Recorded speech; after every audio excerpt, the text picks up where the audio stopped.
Olá, pessoal. Meu nome é Renato Souza. Eu trabalho com desenvolvimento de software. Eu trabalho desde o back-end até o front-end.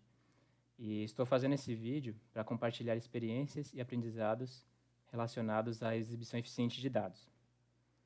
Eu vou comentar sobre alguns tipos de gráficos e como eles podem ser utilizados. Tudo bem?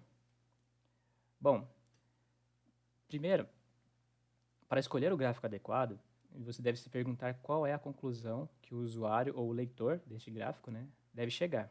Isso é o mais importante. Também deve levar em consideração o comportamento das variáveis. Então vamos a um exemplo aqui. Nós vemos aqui um gráfico de linhas e esse é um esboço. Eu estou plotando esses dados para conhecer como que as minhas variáveis se comportam. E isso vai me ajudar a escolher o melhor gráfico. Então, olhando assim por cima desse gráfico, o que eu vejo?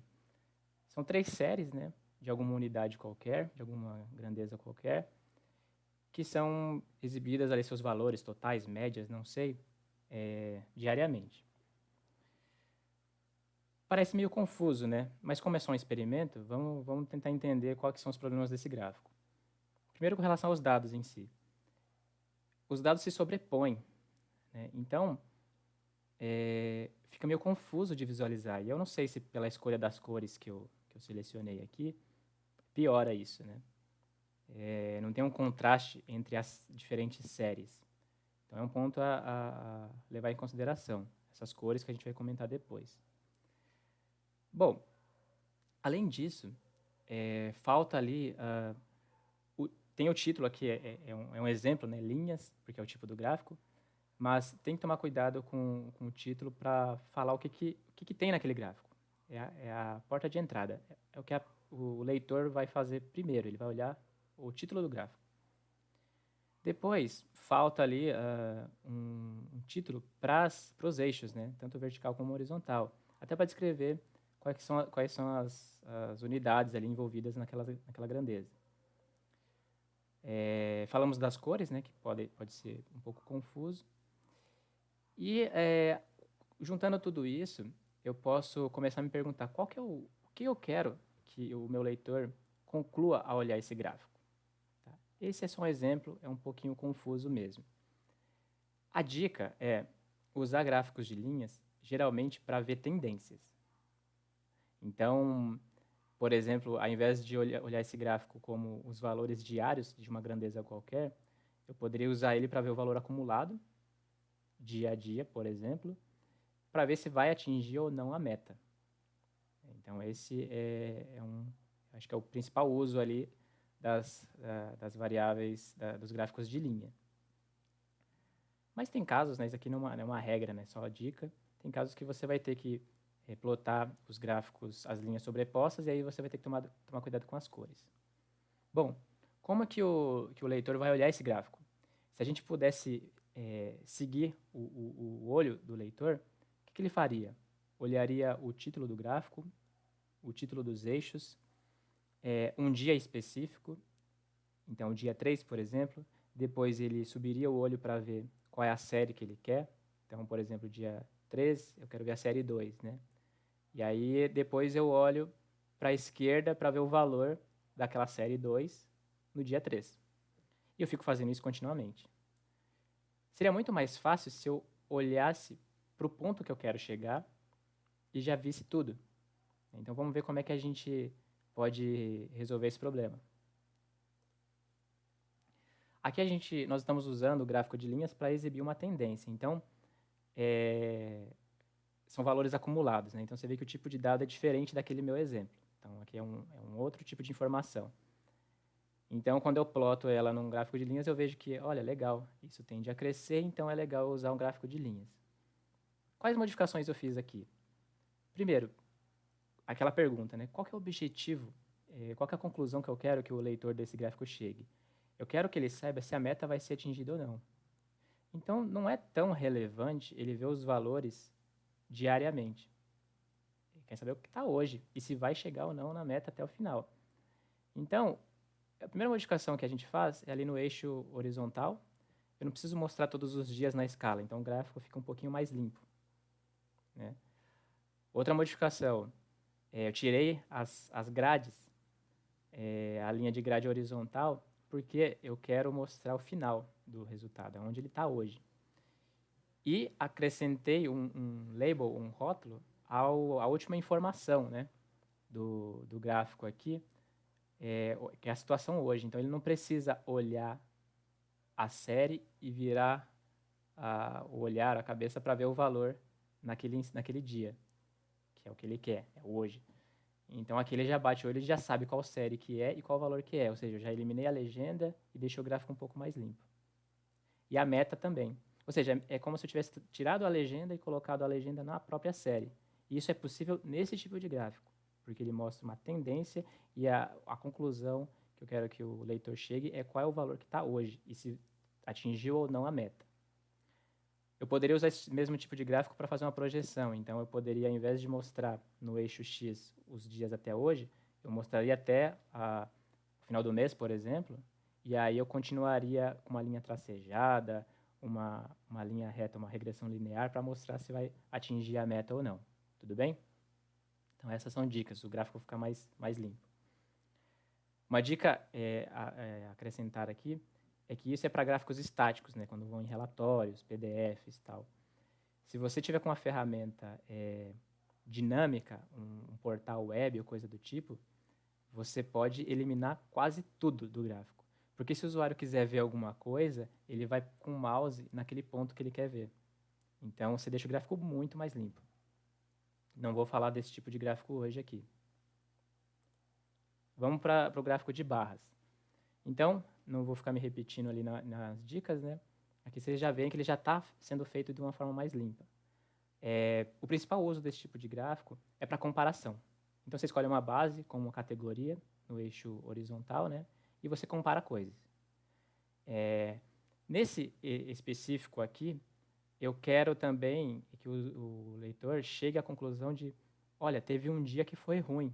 Qual foi o pior dia? E aí eu mudo a cor da barra específica quando foi o menor dia, para ele olhar para aquele dia. Tá? E ver que, olha, realmente ficou abaixo do esperado. Então, esse é o objetivo desse tipo de gráfico. Horizontais. As barras horizontais, elas também podem ser usadas para comparar, divididas em categorias também, né? Mas o interessante delas é você ordenar. Então, além da comparação, você consegue olhar e ver qual que é o mais relevante, qual que é o mais prioritário. Tá? Ali, no caso, o mais prioritário está em cima. Então, é um tipo de gráfico que você usa para ver, por exemplo, o que está acontecendo mais naquela situação, o que é mais recorrente, coisas do tipo. Temos também o stack, que é o barras empilhadas. E o que é legal de ver? Você também separa ali por categorias, mas o interessante é usar ele para mostrar totais e subtotais. Que os totais é a soma dos dois, né? E você vê a contribuição de cada um em determinado dia, por exemplo. Né? Ali a gente deixou a categoria genérica 1, 2, 3, 4, mas a gente poderia colocar ali se fossem dias, né? Meses, anos, enfim. A ideia dele é usar totais e subtotais. Eu aproveitei também para usar o próprio eixo, própria grade, para mostrar o total ali, que é 12. Né? Poderia usar outros recursos também. O gráfico pie ou pizza, né? Ele é interessante para você ver a contribuição das partes para um todo. Então, se eu quero ver quanto que o G, por exemplo, que é uma unidade geradora, né? Gerou em relação à outra. Para o meu total, então eu uso esse tipo de gráfico e geralmente a gente exibe ele em percentual. Uma dica muito interessante, eu não coloquei aqui, é de você combinar gráficos. Né? Então, ao invés de você poluir muito o mesmo gráfico, você combina. Então, por exemplo, eu quero ver os percentuais de contribuição. Eu uso um gráfico de pizza. Mas ao lado dele, eu coloco um gráfico de barras, por exemplo, para comparar os valores absolutos e mostrar os valores. Né? Como a gente já viu em outras slides anteriores. Tem um outro gráfico aqui, ele é um pouquinho mais confuso, esse tem que tomar cuidado na hora de usar. Mas é um gráfico de pizza, só que é o donut, é a rosquinha, né? Eu lembro aqui dos Simpsons, né? Só para descontrair um pouco.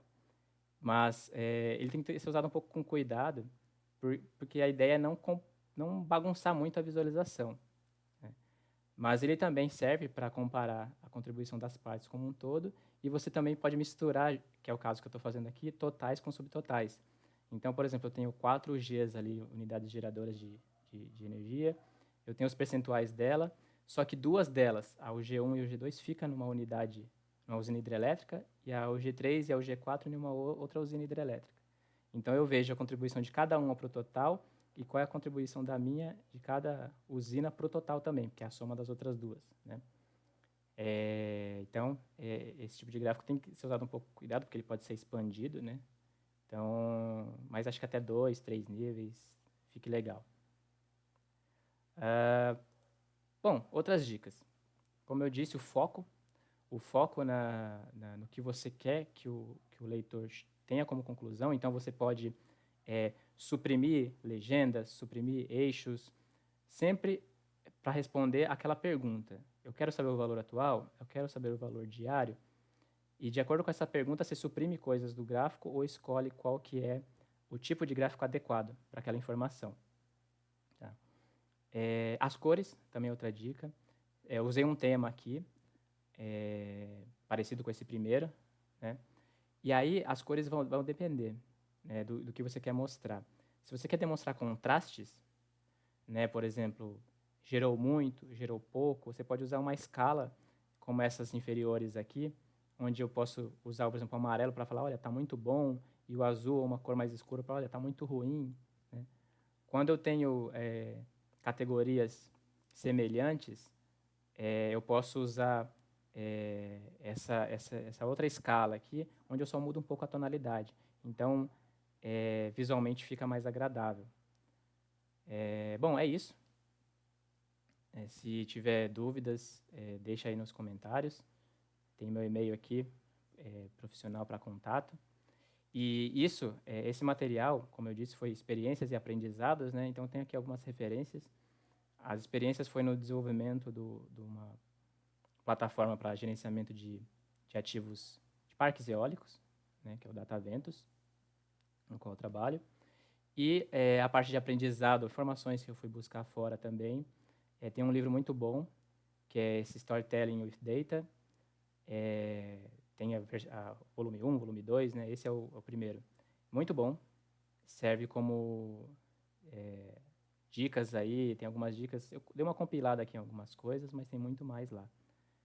Tudo bem? Então, dúvidas, deixe os comentários, pode entrar em contato comigo e obrigado aí pelo tempo.